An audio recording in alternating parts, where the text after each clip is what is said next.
Gracias, presidente, senadoras, senadores, señor secretario José Antonio Meade, bienvenido a este ejercicio que intenta hacer rendición de cuentas de esta soberanía.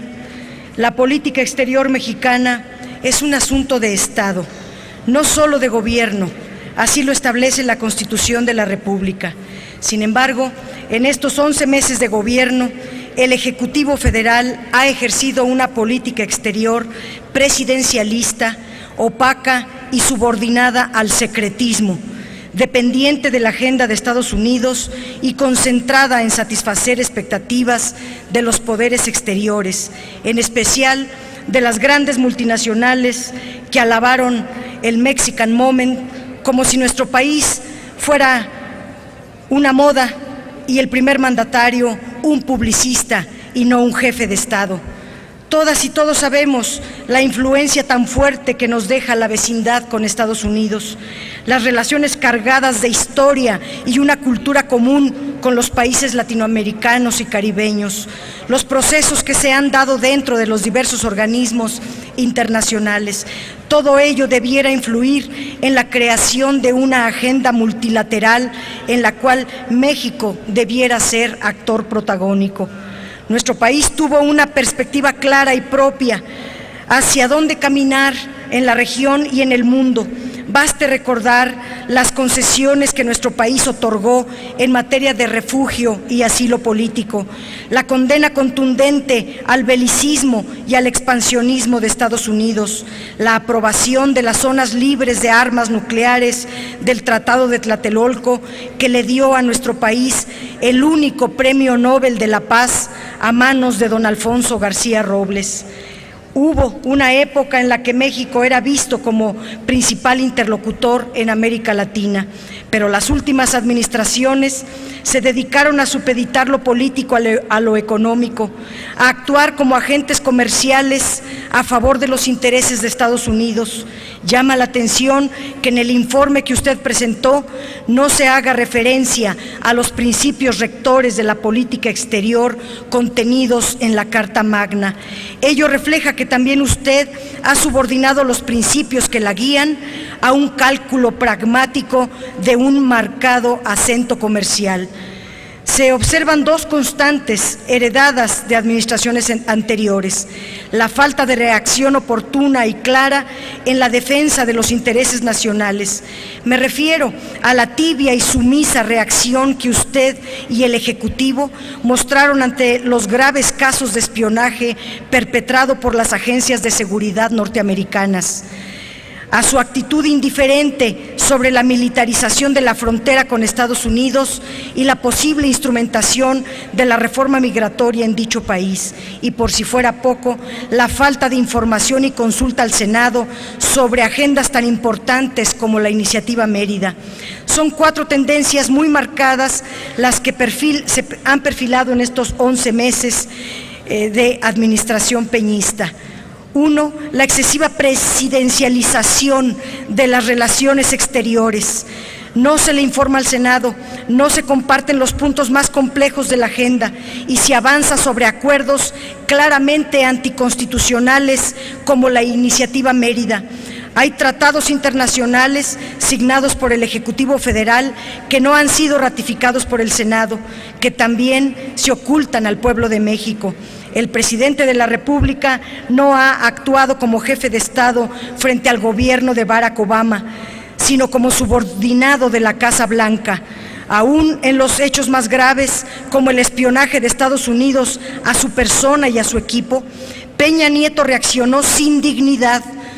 Al contrario, en su posicionamiento casi le pide disculpas a los norteamericanos por el inconveniente de tener que enviar una nota diplomática.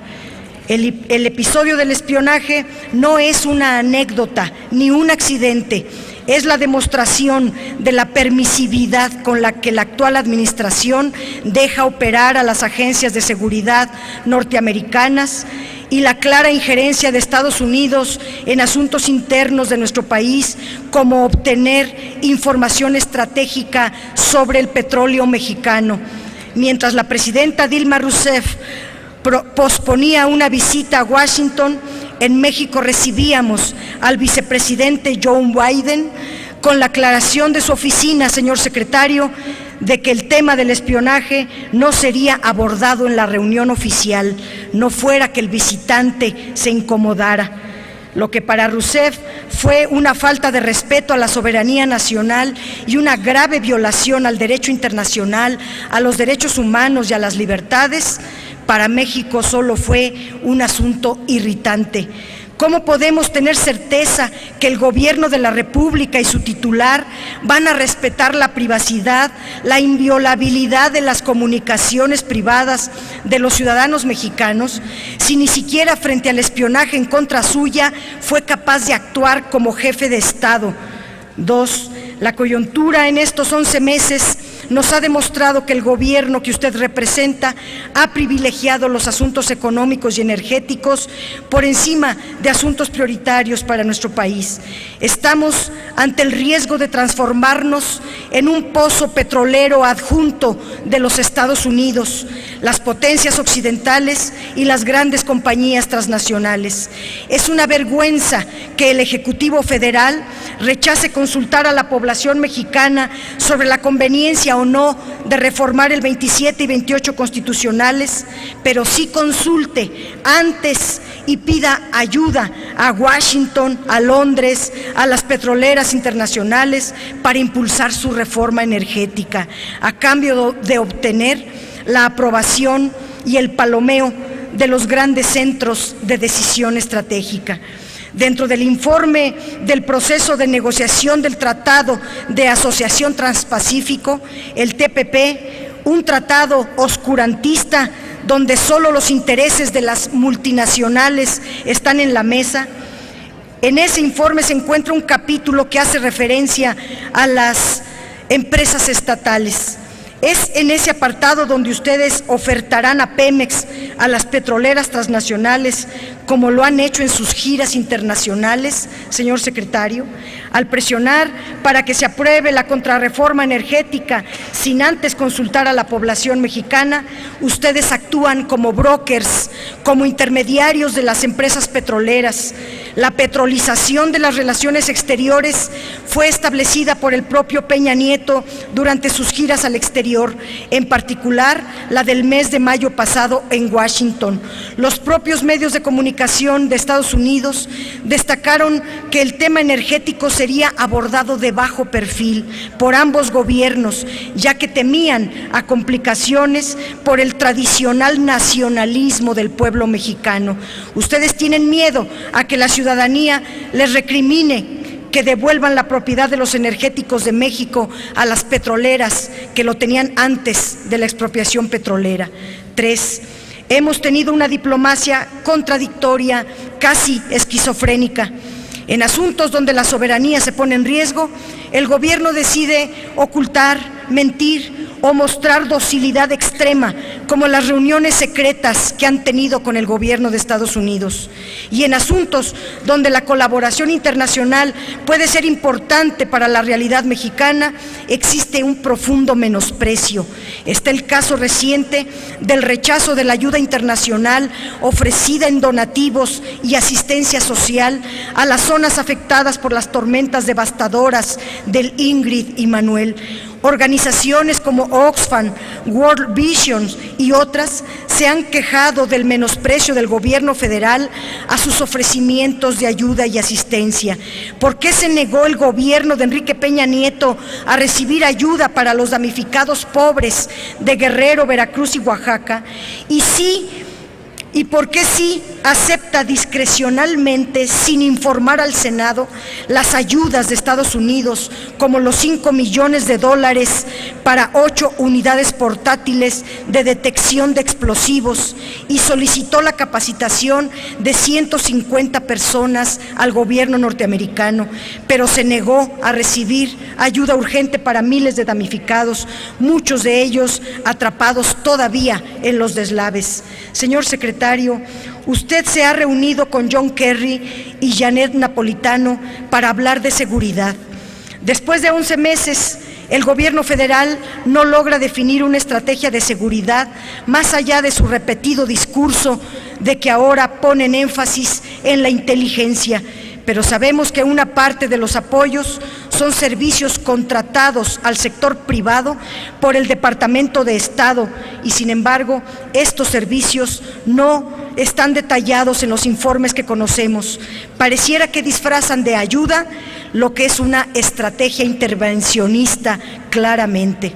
El secretario Osorio Chong ha señalado que están buscando un nuevo marco de cooperación con Estados Unidos en relación a la iniciativa Mérida.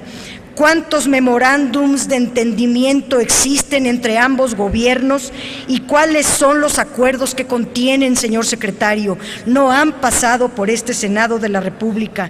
¿Cuál es la función del nuevo programa de entendimiento del Pentágono en operaciones especiales del Comando Norte? ¿Cuántos miembros de las Fuerzas Armadas mexicanas se están adiestrando ideológicamente en el Comando Norte de Estados Unidos? 4. Las y los mexicanos demandamos una política exterior más enfática en impulsar el prestigio de México, que defienda la soberanía nacional, que fortalezca nuestra independencia, que desistan de esa actitud sumisa al norte y comiencen a mirar hacia el sur, que se diversifiquen las relaciones internacionales, que se atienda a los migrantes mexicanos, una política que contribuya a mejorar las condiciones de bienestar y seguridad de nuestra sociedad y esté más cerca de los países latinoamericanos y caribeños. No podemos seguir siendo un pequeño accidente en la agenda económica y de seguridad norteamericana para abandonar nuestra posición estratégica en el contexto latinoamericano. El lugar que por décadas ocupó México como líder regional lo ha ocupado ahora Brasil. Las giras de trabajo que el presidente ha realizado por América Latina no han tenido ningún resultado concreto. Nuestro país se ha quedado al margen de los procesos integracionistas de corte progresista que existen en los países hermanos de América Latina. El gobierno mexicano ha preferido alinearse a Estados Unidos, a contracorriente de lo sucedido en las naciones con mayor peso regional que se han dedicado a disminuir la injerencia norteamericana y han construido un bloque de desarrollo regional. Ustedes han preferido alinearse a Washington y romper el viejo equilibrio que nos daba la interlocución como una nación líder en América Latina. En su discurso de toma de protesta, el licenciado Enrique Peña Nieto ofreció una diplomacia moderna e innovadora y convertir a México en un actor con responsabilidad global. Hasta ahora, ni lo moderno ni lo innovador se ha observado, y mucho menos un compromiso global. Al contrario, lo hemos visto rezagado a cambio de promesas de apoyo norteamericano que hasta ahora solo han representado humillación global. Preocupa la evaluación periódica universal de la ONU, donde seguramente México saldrá reprobado. Es tiempo de hacer de la política exterior una política de Estado, que se atiendan los intereses de México y de las y los mexicanos en el exterior. Es momento de reencauzar su política, señor secretario. Por su atención, muchas gracias. Gracias, senadora Dolores Padierna.